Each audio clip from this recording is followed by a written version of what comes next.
अरे साहब, या तो मैं बोलूं या आप बोलेंगे। ओ साहब, पीछे कोई कुछ नहीं बोलेगा, कोई नहीं बोलेगा कुछ भी पीछे। ओके, बात आइए, चलिए आइए जी। आज जो गाना लॉन्च हुआ उसके देखिए, मैं सीखने की कड़ी में सबसे पहले मुझे महसूस हुआ। छोटी छोटी बातें मगर मोटी मोटी बातें, याद है ना? शक्तिमान, शक्ति शक्ति शक्तिमान अब दोबारा लौट कर आया है। अभी हाल ही में मुकेश खन्ना ने अपने यूट्यूब चैनल पर बताया कि शक्तिमान लौट कर आ गया है। तो आपके लिए मैं बता दूं कि आप शक्तिमान देख सकते हैं मुकेश खन्ना के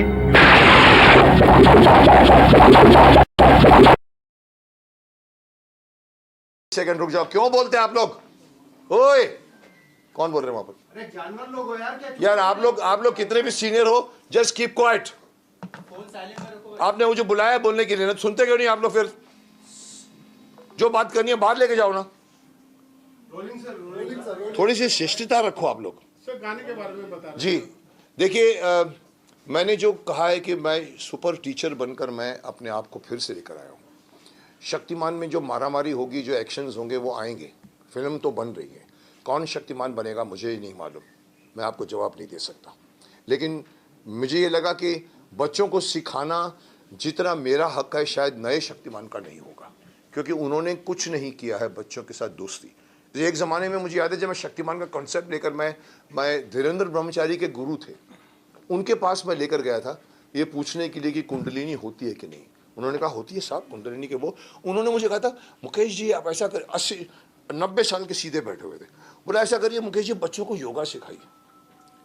मैंने कहा देखिए, अगर मैं बच्चों को योगा सिखाऊंगा ना सब भाग जाएंगे।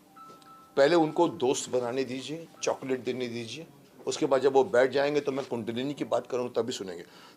कहने का तात्पर्य यह है कि मैं बच्चों को, मैंने 30 साल लगाए हैं, 97 से 2005 छोटी छोटी मगर मोटी बातें आती थी। उसके बाद हमारा गैप पड़ा 19 साल का। फिर भी मैं समझता हूँ मैं स्कूल के, हिंदुस्तान के ऑलमोस्ट एवरी कॉर्नर के स्कूल में मुझे इनवाइट किया गया है।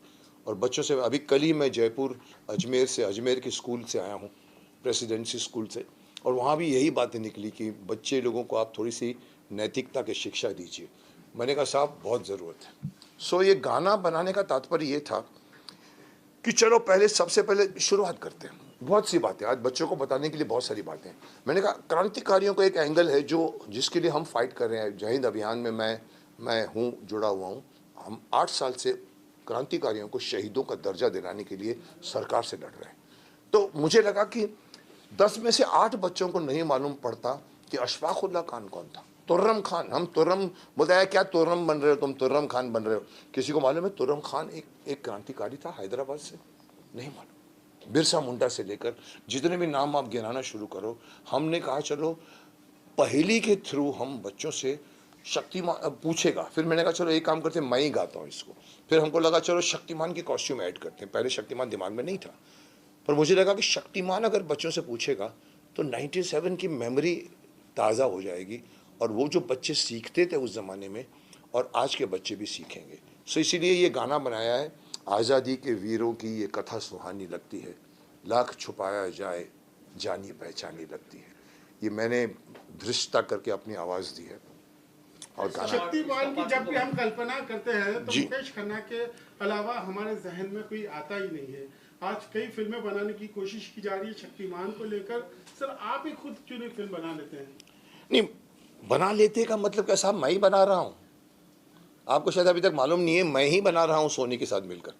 मैंने उनको बनाने को नहीं दे दिया, हम लोग मिल के बना रहे हैं। नहीं, आप कास्टिंग की बात कर रहे हैं या बनाने की बात कर रहे हैं? आप कहते हैं कि आप तो आप बोलिए कि शक्तिमान आप क्यों नहीं बन जाते, ये आप बोलना चाहते हो? करेक्ट। देखिए, बहुत सारे एंगल्स हैं उसमें। कमर्शियल भी एक सेंस होता है। 200 करोड़ की फिल्म बनने वाली है। हालांकि मैंने तो इनको साफ कह दिया था कि सर आप ऑल ओवर इंडिया में ऑडिशन करा दीजिए सर, आप शक्तिमान के लिए पूरा इंडिया खड़ा हो जाएगा। नए लड़के को लेकर आइए, शक्तिमान के लिए स्टार की आवश्यकता नहीं है। बट वो एंगल